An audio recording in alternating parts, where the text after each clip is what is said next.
Hello, you've caught me making a cup of tea. A sacred act in Britain, the importance of which is surpassed only by queuing, tutting, and making small talk about the weather.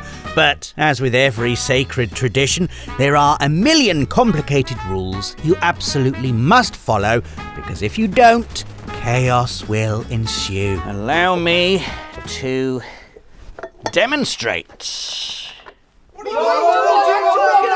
It's a bit like gaming, really. There are all of these silly little rules we make up about how we should or shouldn't do things, and in what order. Failure to comply means, well, nothing, really. Unlike messing up the tea-making ritual, which is punishable by a third-degree eyebrow raise in the UK. But the point is, they matter to us, even though they make no sense at all. So, on that note, here are 7 stupid rules gamers follow that, when you think about it, make no sense. The first rule is pretty straightforward. You have to play the campaign before you can play the multiplayer. This particularly applies to games like the recent Black Ops 6, as the temptation is to jump straight into the area where you'll spend the majority of your time. But just as you're about to hit the button, you can hear that familiar voice in the back of your head. No dessert until you've eaten your vegetables. No dessert until you've eaten your vegetables. No dessert until you've eaten your vegetables. There is an order to these things after all, and my mum was right. You should always play the campaign first. So you dive into the first level, kill some bad guys, blow stuff up, cause/narrowly avoid a major geopolitical incident, and before you know it, you've saved the world again. Right, onto the multiplayer. Of course, when you actually get into multiplayer and you're getting dunked on by children who don't have to worry about commutes and making dinner, it's not quite the delectable treat you were hoping for. Nice reflexes, Grandad. This is usually when I remember I actually quite like campaigns. You know what I mean, just cut to the next entry. Stupid rule number 2 is a bit like entry number 1's single-player cousin. When playing a game with optional side quests, you must complete the optional side quests before continuing with the main story. Because really, they're about as optional as buying your partner a birthday present. You know, you don't have to do it. But I'm not really sure I want to find out what would happen if I did choose to exercise that particular freedom. There's simply too much to miss out on if you don't do the side quests. Firstly, there's the quest itself, which, lest we forget, has been carefully crafted by the developers to provide us with entertainment. Even the simplest fetch quests can provide memorable moments. Shout out to the frying pan lady from The Witcher 3. So we shouldn't dismiss them on principle. Secondly, there's the opportunity for a sweet XP boost. My condolences to every JRPG boss I've taken down in one hit thanks to being overleveled. And thirdly, there's a chance you might miss something significant. Perhaps it's a bit of lore that gives you greater insight into the history of the antagonist. Maybe it's a special weapon or a piece of super rare armor. Maybe it's just a cool event that adds to the world itself, like discovering the nice old man who's suffered at the hands of the bank was actually a former slave catcher. Basically, you can't skip side quests, or you will regret it. Speaking of skipping things, the next rule might have you skipping some dialogue. That's because it is mandatory that you speak to all the NPCs until you've exhausted every possible branch on the dialogue tree, which usually means hearing certain lines a few times. It's not an issue, obviously, because we can just skip past the bits we've heard before. I wish you could do that in real life, especially when it comes to those boring morning meetings. The other thing about speaking to NPCs until they start repeating lines is it can take a long time, particularly in games with lots of NPCs and lots of areas. In the olden days, when the scale and ambition of something like a Skyrim was a mere twinkle in Bethesda's eye, you could exhaust any given NPC's dialogue in a few taps of X. But in the modern age, where NPCs are sophisticated and have lives and personalities and schedules and desires, you can quite easily load up a save in Whiterun after dinner and still be hearing about arrows in knees when the sun comes up the next day. I'd be a lot warmer and a lot happier with a belly full of meat. It's great for the immersion. Not so great if you're a tired parent who doesn't get to play that often.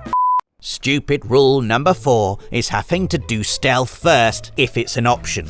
Maybe it's just because I love stealth games, but if a game asks me if I want to sneak in, quietly dispatching enemies from the shadows, or go in guns blazing, well, it's not really a choice at all. Stealth wins every time. That way, when you inevitably mess up, it makes the payoff that much sweeter, and as the saying goes, you can hardly put the genie back in the bottle.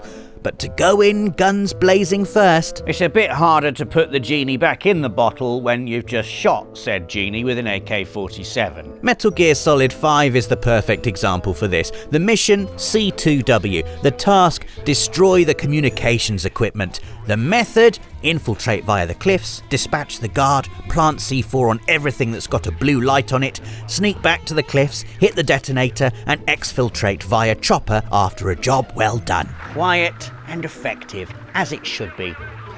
Or you could just do this. Look at it, where's the skill, the tension, the panache? It's just not right, at least not at first. No, you've got to go stealthy first, even if it ends up going wrong. I'm sorry, that's just the rule. In big open world RPGs, you face a decision when you get out into the open world proper. Will I make use of the game's features, or will I restrict myself unnecessarily in the name of immersion? Stupid rule number 5 says the latter. I like to impose a no fast travel rule. Oh, it'll be great, you think to yourself. It'll be like I'm actually in the world of the game. The thing is, these big fantasy RPGs are just that, big. And that means, unsurprisingly, the maps are big as well. Nevertheless, you continue on your merry way, wandering from destroyed village to besieged castle for 30 hours or so, until you're eventually tasked with a mission that sends you to the literal opposite end of the map. Rules are rules. It's always around hour 30 that my willpower begins to break. Once again, I'll be faced with that conundrum. Do I make use of fast travel? Or will I remain immersed in the world I have dedicated my soul to and really... Yeah, I'm fast travelling, it's a stupid rule. Stupid rule number 6 is that you must never use your most powerful healing items. Save them.